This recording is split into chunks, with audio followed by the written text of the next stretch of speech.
Hello everybody, welcome to another Versus Video Deck Tech. CVM here along with BBD. Mr. Braun-Duin. And if you guys were excited about the previous deck tech that we just did with BBD's deck, then we're going to blow your pants off. So here we have... Excuse me, I don't mean to interrupt, but my pants are already off. Thankfully you guys can't see it. Yeah. We're playing Slivers. So earlier this week, Gavin Verhey previewed the new Mythic Sliver, Sliver Hivelord, and it was actually everything I wanted. So previous to the card being spoiled, I was actually talking with Ben Blyweiss, and we were trying to figure out, what could the Sliver be, and I was like, I hope it's just a 5/5 that gives them all indestructible. And that's exactly what it is. So it's just a 5-mana 5/5 that gives all your Slivers indestructible, which is exactly what this deck needed to be able to compete. Supreme Verdict is everywhere. Mono Black is just full of a billion, single target removal spells, and making you guys indestructible was exactly what you needed. There's also a card called Mizium Mortars. Yeah, that's a good one too. Yeah. So the downside is BioBlight's still good against us, but what are you gonna do? BioBlight and Nabrima is still a dominant threat. Still dominant. Yeah. So what we have here is just a 5-color Sliver deck. We have our 1-drops with Gale Rider and Striking Sliver. Mana Whiff Sliver, which is just like the best card in the deck, since it allows us to cast all of our spells. Predatory Sliver to pump them. Sentinel Sliver to give us some tricks with the sideboard card, along with Court of Calling that we have in the main. Some Lifelink to take care of some of this damage that we're going to do. Some haste, some double strike, and the Sliver Overlord. All of these cards work very well together, and we're going to be able to put a lot of pressure onto our opponents fairly quickly, as opposed to building up one giant creature like Theros is facilitating with Bestow and all of the auras. This is just all these creatures are going to work together, and once we can actually get to a Sliver Hivelord, it's going to be very difficult to lose. Now, rounding out the non-Sliver spells, we do have a couple Hive Stirrings just to generate some 2-for-1 action and get some value and mana ramp off of our Mana Whiff Sliver. And then we have 3 Banishing Lights as removal that just kind of catches everything, and then 2 Court of Calling that seem like they might be a little ambitious in the deck, but it works very well with a lot of cards in the deck. So it's a way to find a 1-drop if we need some sort of evasion. It's extra copies of our Sliver Hivelord once we get into the mid to late game. Lets us find our Singleton Megantic Sliver if we need to. We can find a Lifelink or a Double Strike Sliver. But it works very well with Sentinel Sliver. So since all of our Slivers will have Vigilance, we can actually cord in our combat step after we've attacked them before they've blocked to get whatever Sliver we need to just completely blow out our opponent, which I think is going to be pretty cute. Yeah, it is pretty dirty, yeah. That's real dirty. And I actually had that idea from before. So right when M14 came out, before M13 rotated, sitting in an open, and I've never forgot this. This is still with me till this day, and I'm kind of sad I never built a deck to take advantage of it. Met an open, sitting next to me is a guy playing a Sliver deck, and he has out Sentinel Sliver, Mana Whiff Sliver, and Kessig Wolfrun, and he is just decimating his opponent by being able to use Wolfrun on whatever creature he needs to based off of how the blockers happen. Was I his opponent? Because I actually lost that in an open once, so. So yeah, that definitely has always stuck with me, and this seems like that. I think it's pretty sweet. So we have Sliver Hivelord is one of the new cards. Another new card we have is Sliver Hive. So this land combined with Mana Confluence gives us a total of 8 lands that will give us 1 of any color to cast our Sliver spells. On top of that, it has a late game ability where you can pay 5 and tap it, and it creates a 1/1 Sliver token. Now you can only use this ability if you control a Sliver, which conveniently Mutavault is as well. So if I have 5 mana, Sliver Hive, and a Mutavault in the late game, if we're in a big grindy game, I can activate the Mutavault, then activate Sliver Hive to just start pumping out Slivers. Yeah, that's pretty sweet. It's also really good, actually, exactly what you just said with Sentinel Sliver. If you have Sentinel and Mana Whiff, you can attack and then make a Sliver. Yep. At the end of their turn still, tapping all your guys.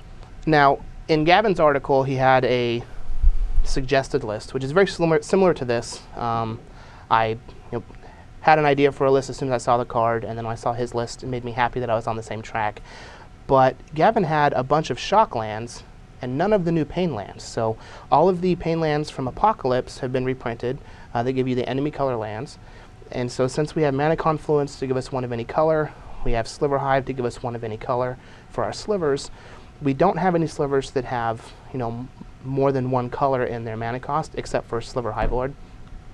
So a lot of times we can just use these for colorless mana to cast our slivers and not take any pain from them, but it can still keep us on curve when we need it to without doing a bunch of damage to us like the Shocklands would. So I think that these pain lands are going to end up being better than just their Shockland counterparts. One thing I want to say is I like the design of Sliver Hive and Sliver Hivelord. I feel like they could have gotten a little more creative with the naming, though. It's just basically the exact same name. Yeah. Yeah, that's true. Yeah. Other than that, this is just a pretty standard Sliver deck, if that's what you want to call it. It's not modern. It's not Legacy. It's not modern or Legacy. But I am really excited to play this deck. Now, building the sideboard was a little unique.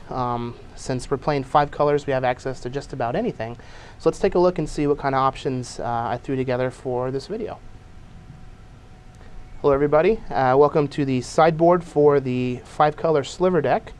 So being as we have a bevy of options for our sideboard, it's actually pretty simplified. So we have 3 Magma Spray, just some simple removal spells to take out some early drop creatures. Things like Voice of Resurgence could be a problem as far as pushing damage through. A lot of Elvish Mystic decks tend to lean on Elvish Mystic pretty heavily. So opposing Mana Weft Slivers. Yeah, opposing Mana Weft Slivers. Yep. I mean, you never know. The deck might be just end up being real good. Yep. We have 4 Setessan Tactics, which is just another removal spell, going to be good against mono blue. With decks like this, where we're just building up our own board presence, when we play against other decks that are doing something similar to that, you want a card to break parity and blow them out. Mizium Mortars was the way that you could use it before, and like the Monsters decks or the other mid-range green decks that had access to red mana. For the other mid-range decks that played white, they would use Elspeth as a way to do that. But for us, Setessan Tactics is going to be the way we try to push through the mid-range stalls, but it's also just a beating against mono blue. They don't really have any way to interact with it. Setessan Tactics also is another card that goes with your Sliver Hive and your Court of Calling that you can perform after attacking. That is correct.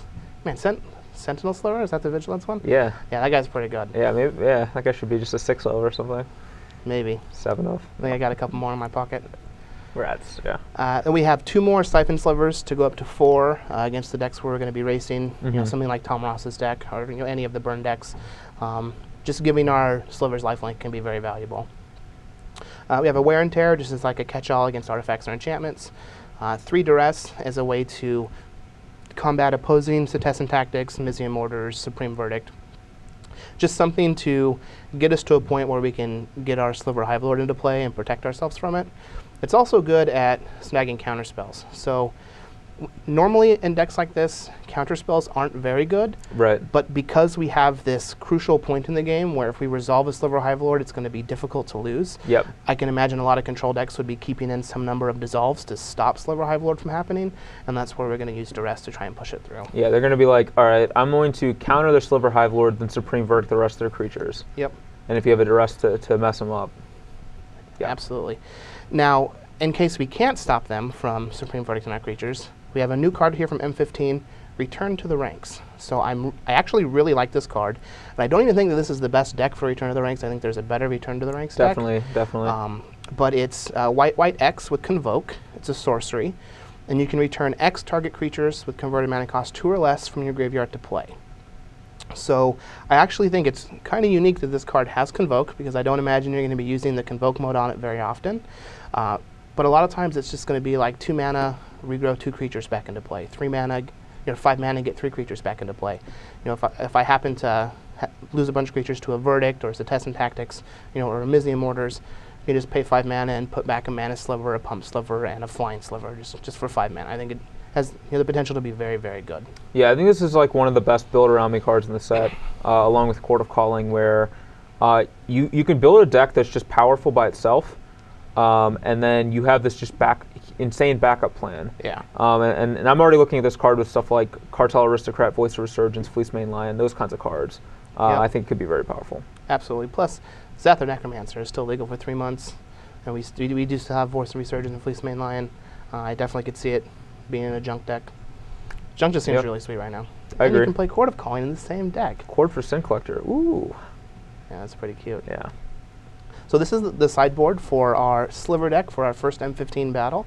The rest of the spoilers should be up by the end of this week, I believe. I think so. And then next week will be the pre-release, so I'm sure we'll have some more sweet M15 decks for you next week. But for now, I'm going to battle with some Slivers.